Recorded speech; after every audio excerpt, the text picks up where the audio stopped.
So before we going into detail of this, first we introduce the joints in the hand.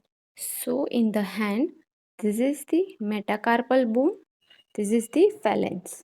This three is the phalanx. Okay. So between the metacarpal and the phalanx, this is called as the MCP, metacarpophalangeal joint. This is the MCP, metacarpophalangeal joint.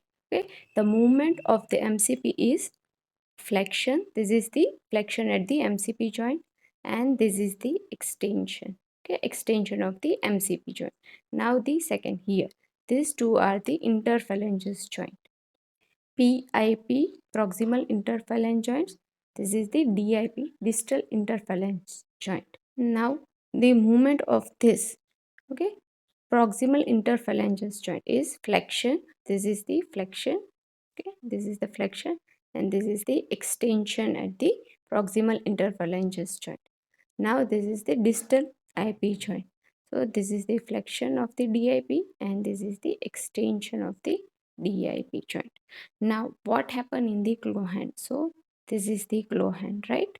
So what happened? This is the neutral position of the hand, and in the claw hand you can see here the MCP goes in the extension, and this IP joint, proximal and distal IP joint, goes into flexion. Okay, like this. This is the claw hand. Okay, you can see this is the median side, this is the ulnar side. You can see here, okay, this is the neutral position, and here the MCP goes in the extension.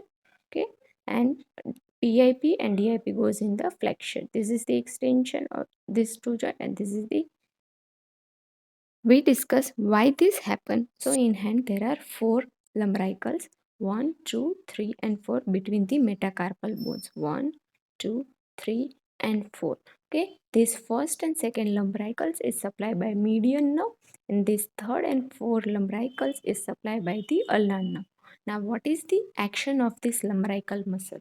So the action of the lumbricals muscle is flexion at the MCP joint and extension at the PIP and DIP joint. This is the action of the lumbrical muscle. You can see here. Okay, third and fourth lumbricals.